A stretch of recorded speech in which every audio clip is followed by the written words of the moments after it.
for a safer future free from domestic violence, we need to spread awareness, take a stance, and make a change. The Director of Gender Affairs, Shinnel Charles, is here to share with us exactly how we can do that. Good day, Director. Thank you for joining us here. Good day. Well, my position at Gender Affairs is a Senior Gender Field Officer. Senior Gender Field Officer. Thank you. Yes. All right, so getting right into the questions. What is the objective? What is the motivation for the 16 days of activism against gender-based violence? For us, we need more awareness because the numbers are too high every year. And seeing that COVID-19, is now here with us to stay, we have to do more awareness. So before we have done activities and workshops and different programs, but it's now for us to go on another level, right? To take it to another level so that we can curve. I won't say that we can stop gender-based violence, but we can reduce the amount of incidences. So can you tell us when did the 16 days start and when it will end? Well, 16 days of activism against gender-based violence, it's a universal, it's a global campaign. It starts on the 25th of November and it ends on the 10th of November, which is Human Rights Day. Yes. Okay. Of December, I'm sorry. It's okay. Human Rights Day. Yes. And what are some of the activities that you do in those 16 days? Well, some of the activities, has passed already, but we are looking forward to two major big activities, which would be our march on Friday, the 10th of November, which is Human Rights Day.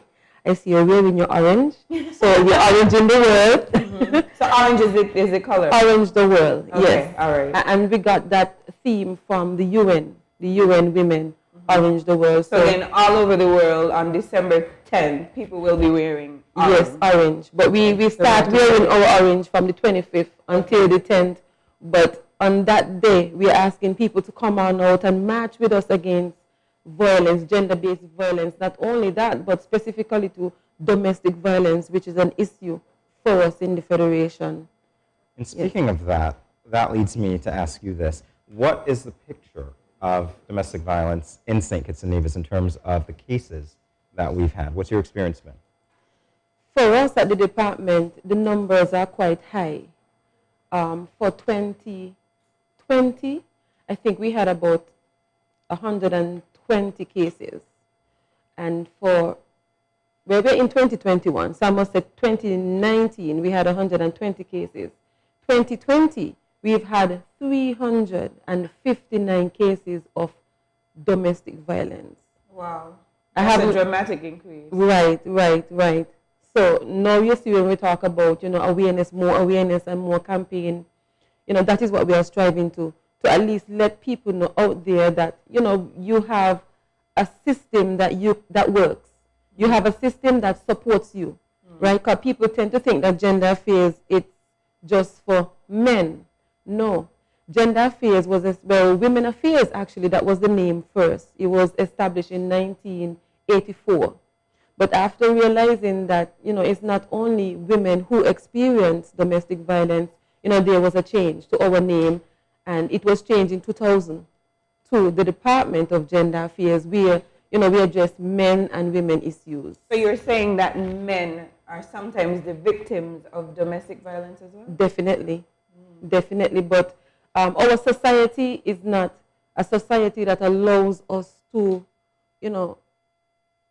see people as they are or for who they are. So sometimes men are afraid to speak up, to speak out, because we've had many cases where, the men will go to the police station to make a report and they are scared. And the response that they would get is quite alarming. We as professionals, should see it as an issue. Not just, a gender issue, like it's a women thing. No, it's not. Men are abused. Well, I wanted to ask you, when you gave us the numbers for 2020 and we heard from you the dramatic increase, what do you think attributed to that? Because that was during what should have been a lockdown year. Right. Well, I guess that we are on a lockdown. You're home. Normally, you might have experienced domestic issues in the home, but now that you are locked down, you're in the home with the perpetrator. There's nowhere to go. Right. There's nobody to talk to. And, you know, not on a normal basis, you go to work. So you have a little free time. You have a little free space. But when you're 24-hour lockdown with a perpetrator, it's not a good thing. So I can imagine. Yes. I can imagine. And it was also a very high stress situation. Yes, it was. I mean, even for me, who lives on my own, like, it was just annoying just Right. having to be in the same place for 24 hours, for a week, for 2 weeks. I can imagine. I Right. can only imagine if you're in a place with, you know, somebody where there's tension already, Right. and you have to be with them for a long time. And you're afraid to talk. There's no one that you could talk to. Right. Yeah. Totally understand.